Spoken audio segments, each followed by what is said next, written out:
दृष्टि आईएएस के audio article programme में एक बार फिर से आपका स्वागत है। मेरा नाम है सपना कुशवाहा। आज का हमारा आर्टिकल अल जजीरा में प्रकाशित खबर new volcanic eruption near islands town of Grindavik के सारांश पर आधारित है।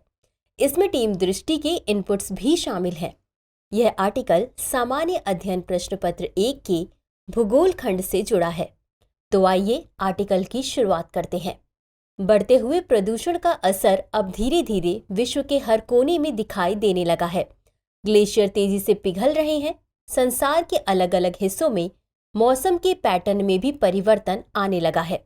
यूरोप में गर्मी बढ़ने लगी है, अल नीनो की पुनरावृत्ति बढ़ने लगी है और ज्वालामुखियों के विस्फोट की आवृत्ति में भी वृद्धि होने लगी है।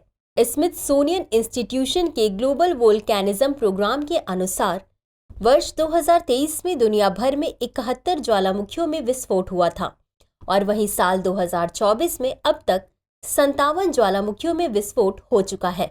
सिर्फ 5 जून से 11 जून के बीच 11 ज्वालामुखियों में विस्फोट हुआ है। बीते कुछ समय में माउंट मेरापी, माउंट रुआंग समेत कई ज्वालामुखी हैं जिनमें हुए विस्फोट ने लोगों को और आसपास के क्षेत्र को प्रभावित किया है। हाल ही में दक्षिण पश्चिमी आइसलैंड में स्थित ज्वालामुखी दिसंबर के बाद से 5वीं बार फटा है, जिससे पूरे क्षेत्र में लावा की लाल धाराएं फैल गई हैं। आज के इस ऑडियो आर्टिकल में हम ज्वालामुखी विस्फोटों के बढ़ते पैटर्न, उनके कारणों, प्रभावों और उनसे निपटने के उपायों पर चर्चा करेंगे। सबसे पहले समझते हैं ज्वालामुखी क्या है और इनमें विस्फोट क्यों होता है। ज्वालामुखी विस्फोट तब होता है जब पृथ्वी की सतह के नीचे स्थित मैग्मा अचानक और अत्यधिक दबाव के कारण सतह पर आ जाता है। यह प्रक्रिया तब होती है जब पृथ्वी की सतह के नीचे की प्लेटें एक दूसरे से टकराती हैं या अलग होती हैं, जिससे मैग्मा को बाहर निकलने का रास्ता मिलता है। मूलतः ज्वालामुखी पृथ्वी की परपट्टी में एक छिद्र होता है जिसके माध्यम से विस्फोट के दौरान गैसें, पिघली हुई चट्टानें, राख, भाप आदि बाहर की ओर उत्सर्जित होती है। ये छिद्र पृथ्वी की परपट्टी के उन हिस्सों में होते हैं जहां चट्टानी स्तर अपेक्षाकृत कमजोर होते हैं। ज्वालामुखी गतिविधि अंतर्जात प्रक्रिया का एक उदाहरण है। गौरतलब है कि अंतर्जात प्रक्रियाएं वे होती हैं जो पृथ्वी की सतह के नीचे घटित होती हैं या बनाई जाती हैं। हालांकि यहाँ यह स्पष्ट करना महत्वपूर्ण है कि सभी ज्वालामुखी में लगातार विस्फोट नहीं होता। ज्वालामुखी 3 प्रकार के होते हैं: सक्रिय ज्वालामुखी, सुप्त ज्वालामुखी और निष्क्रिय ज्वालामुखी।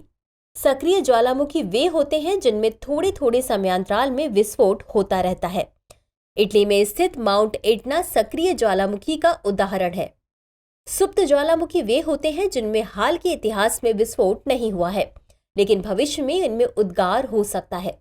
उदाहरण: तंजानिया में स्थित माउंट किलिमंजारो, जो अफ्रीका का सबसे ऊंचा पर्वत भी है, एक सुप्त ज्वालामुखी के रूप में जाना जाता है। और अगर निष्क्रिय ज्वालामुखी की बात करें तो इसका अर्थ ऐसे ज्वालामुखी से है जिसमें निकट भविष्य में उद्गार की संभावना नहीं है। गुजरात में स्थित धेनुधर पहाड़ी निष्क्रिय ज्वालामुखी का ही एक प्रकार है। लेकिन सवाल ये है कि ज्वालामुखी विस्फोट के कारण क्या है। ज्वालामुखी विस्फोट का सबसे प्रमुख कारण प्लेट टेक्टोनिक्स गतिविधि है। पृथ्वी की सतह 7 मुख्य और कई छोटी प्लेटों में विभाजित है। इन प्लेटों की गति और टकराव ज्वालामुखी गतिविधियों को जन्म देते हैं। उदाहरण के लिए प्रशांत महासागर के रिंग ऑफ फायर क्षेत्र में प्लेट टेक्टोनिक्स के कारण भारी मात्रा में ज्वालामुखी गतिविधियां होती हैं। इसके अतिरिक्त हॉटस्पॉट वाले क्षेत्रों में भी ज्वालामुखी विस्फोट होने की संभावना अधिक होती है। बता दें कि हॉटस्पॉट वे स्थान होते हैं जहां पृथ्वी की सतह के नीचे की मैग्मा परत बहुत पतली होती है और मैग्मा आसानी से सतह पर आ जाता है। हवाई द्वीप समूह इसका एक प्रमुख उदाहरण है। साथ ही पर्यावरणीय और मानवीय कारण भी ज्वालामुखी विस्फोटों के लिए जिम्मेदार होते हैं।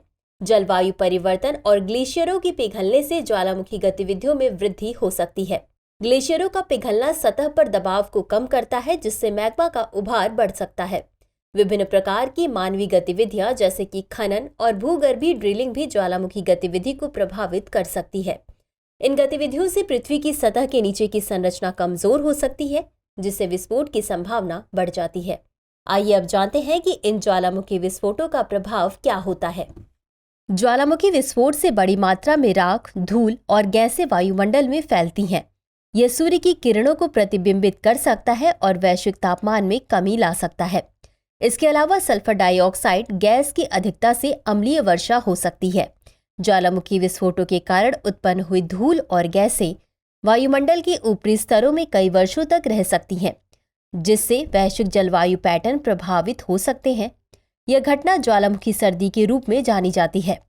इसके अलावा ज्वालामुखी विस्फोट का आसपास के क्षेत्र में रहने वाले लोगों के स्वास्थ्य पर भी बड़ा प्रभाव पड़ता है। ज्वालामुखीय राख और गैसें श्वसन तंत्र को गंभीर रूप से प्रभावित कर सकती हैं।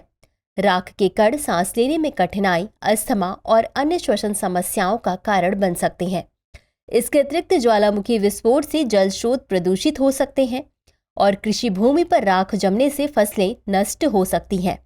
इससे खाद्य सुरक्षा पर गंभीर असर पड़ सकता है। ज्वालामुखी विस्फोट से आसपास के पशुओं और उस क्षेत्र की जैव विविधता पर भी नकारात्मक असर पड़ता है। ज्वालामुखी विस्फोट के बाद आसपास के क्षेत्रों में भूकंप आने की भी प्रबल संभावना होती है। ज्वालामुखी विस्फोट का आर्थिक प्रभाव भी होता है। ज्वालामुखी विस्फोट से प्रभावित क्षेत्रों में पर्यटन उद्योग पर नकारात्मक प्रभाव पड़ सकता है। पर्यटन स्थलों की बंदी और यात्रा प्रतिबंध आर्थिक नुकसान का कारण बन सकते हैं। ज्वालामुखी विस्फोट से इमारतें, सड़कें और अन्य बुनियादी ढांचे को गंभीर क्षति हो सकती है। पुनर्निर्माण और मरम्मत के लिए भारी खर्च की आवश्यकता हो सकती है। हालांकि ज्वालामुखी विस्फोट से सिर्फ नुकसान ही नहीं होता, बल्कि कुछ फायदे भी होते हैं। आमतौर पर ज्वालामुखी पर्वत के आसपास उपजाऊ मृदा पाई जाती है, जो कि सिलिका, ऑक्सीजन, मैग्नीशियम, पोटेशियम और आयरन जैसे खनिजों से भरपूर ज्वालामुखीय राख विस्फोट स्थलों के पास जमा हो जाती है। यह राख समय के साथ नष्ट हो जाती है, जिससे कृषि के लिए अत्यधिक उपजाऊ मृदा निर्मित होती है। इसके अलावा जब गर्म मैग्मा मौजूदा चट्टान जैसी संरचनाओं के संपर्क में आता है, तो यह संपर्क कायांतरण नामक प्रक्रिया के माध्यम से उनकी संरचना को परिवर्तित कर देता है। इससे संगमरमर और हॉर्नफेल जैसे मूल्यवान नई चट्टानें निर्मित हो सकती हैं। ज्वालामुखी कभी कभी सुंदर झीलों के निर्माण में भी योगदान देते हैं। विस्फोटों से बने बड़े क्रेटर समय के साथ पानी से भर जाते हैं, जिससे क्रेटर झीलों का निर्माण होता है। ये सुंदर झीलें मीठे पानी के महत्वपूर्ण स्रोत बन सकती हैं और अद्वितीय पारिस्थितिकीय तंत्र का समर्थन कर सकती हैं। उल्लेखनीय है कि ज्वालामुखी उद्गार से बने बड़े गड्ढों को क्रेटर कहा जाता है।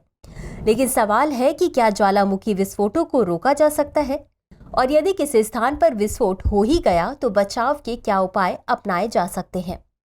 प्राकृतिक घटनाओं को रोकना तो नामुमकिन है, लेकिन पूर्वानुमान और निगरानी के माध्यम से बचाव के उपाय तो अपनाए ही जा सकते हैं।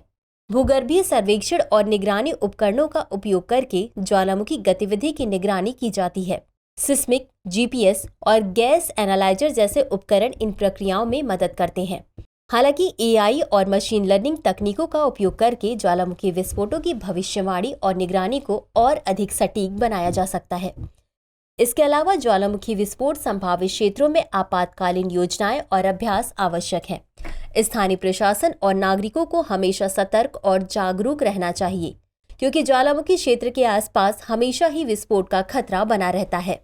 साथ ही साथ स्थानीय प्रशासन के पास विस्फोट के समय लोगों को सुरक्षित स्थानों तक पहुंचाने और चिकित्सा सहायता प्रदान करने की पर्याप्त व्यवस्था होनी चाहिए। स्थानीय समुदायों को ज्वालामुखी विस्फोटों के खतरे और उससे निपटने के उपायों के बारे में प्रशिक्षण देना आवश्यक है। ज्वालामुखी के आसपास के क्षेत्रों में रहने वाले लोगों के लिए जागरूकता प्रसार कार्यक्रम भी चलाया जाना चाहिए। स्कूलों और कॉलेजों में ज्वालामुखी विज्ञान और आपदा प्रबंधन के बारे में शिक्षा दी जानी चाहिए। ऐसे में जानते हैं आगे की राह क्या हो। वर्तमान समय में ज्वालामुखी विस्फोटों की बढ़ती संख्या और तीव्रता चिंता का विषय है। यह न केवल पर्यावरणीय और जलवायु परिवर्तन का कारण बनता है, बल्कि स्थानीय जनसंख्या की जीवन और आजीविका पर भी गंभीर प्रभाव डालता है। हमें इन गतिविधियों की निगरानी, पूर्वानुमान और आपदा प्रबंधन के उपायों पर ध्यान केंद्रित करना चाहिए। यह प्राकृतिक घटनाएं न केवल स्थानीय जनसंख्या के लिए, बल्कि वैश्विक जलवायु और पर्यावरण के लिए भी महत्वपूर्ण प्रभाव डालती हैं। इन्हें रोका तो नहीं जा सकता, लेकिन इनसे बचाव की कोशिश की जा सकती है। भविष्य में वैज्ञानिक अनुसंधान और तकनीकी प्रगति के माध्यम से हम इन घटनाओं की बेहतर समझ और निपटने के लिए और अधिक प्रभावी उपाय विकसित कर सकते हैं। जागरूकता, शिक्षा और सामुदायिक सहयोग के माध्यम से हम ज्वालामुखी विस्फोटों के खतरे को कम कर सकते हैं और अपनी धरोहरों और समाज को सुरक्षित रख सकते हैं। तो चर्चा को विराम देते हुए नोट करते हैं आज का सवाल। ज्वालामुखी की संरचना और प्रकार का वर्णन करें। प्रमुख ज्वालामुखी क्षेत्रों का उल्लेख करते हुए दुनिया में उनके वितरण का विश्लेषण करें। तो व्यूवर्स, आज की चर्चा के लिए बस इतना ही। मिलते हैं अगले एपिसोड में किसी नए टॉपिक के साथ। तब तक के लिए धन्यवाद।